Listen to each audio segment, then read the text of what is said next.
Alright, race fans, we're back. As you can see, we're here in San Diego, California. And I just did a test drive and the carb won't idle after it warms up. So we're going to see what that is. I'm part of the San Diego air-cooled VWs here in sunny San Diego. Step one is we are going to take the carburetor off. So, first thing I usually do is I take off the air cleaner. You can just twist it off and then disconnect your choke.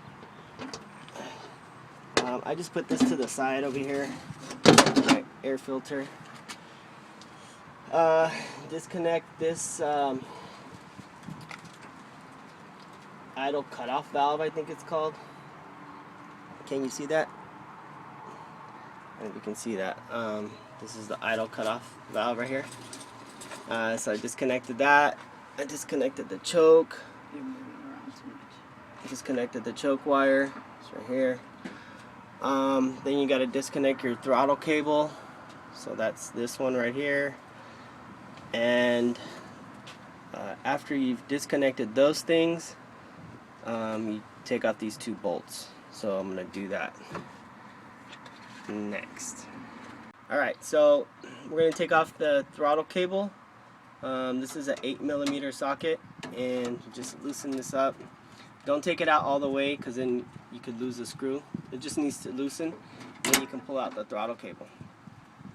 To take off, what was the throttle cable? To take off this bolt right here, where my finger's pointing at, there's two of these. So take that off. That's a 13mm. It's a 13mm wrench. So take that off.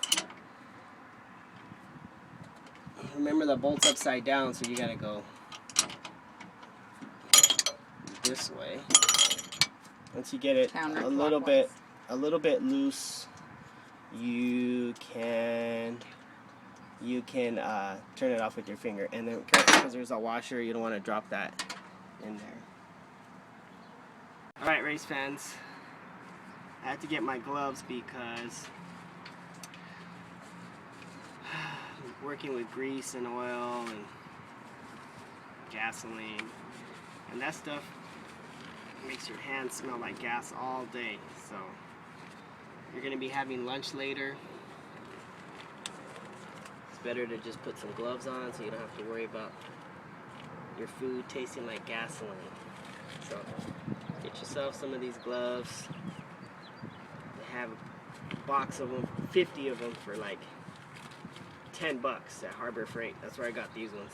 And these I think are like the 7mm thickness, so they don't rip as easy. They're still pretty cheap though, because they ripped the other day when I was trying to put on my pair. I just ripped it trying to put them on. Okay, so to get to the back screw, I take off my distributor cap. I take my distributor cap off because it makes it easier for me to get back in there, because the bolt's way in the back. And like my assistant said, I should tell everybody that you should turn it counterclockwise. So that's what I'm doing right now. And I'm using the box end of the 13mm wrench. It allows you to get it on there and give it a turn, so you can loosen it up. So once you get it a little bit loose, you can take it off with your fingers. And remember, there's a washer there, so don't drop it. So don't drop the washer in there. I did that yesterday and I couldn't find my washer. Alright, so I take it, put it right here. Oh, one last thing to disconnect is the fuel line, which is up here on top of the carburetor. You could twist it off with your hand.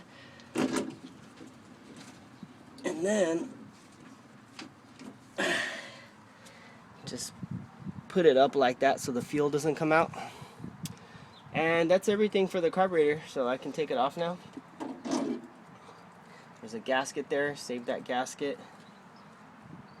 Where's the gasket? It's right here. So I just rebuilt my carburetor, and this is a brand new gasket, so I'm going to reuse it. You can see how clean my carburetor is. It looks like I'm leaking gas from somewhere though. I'll check this to see if it's loose, but it's pretty sure it's tight. So what I think it is there's a check valve inside here.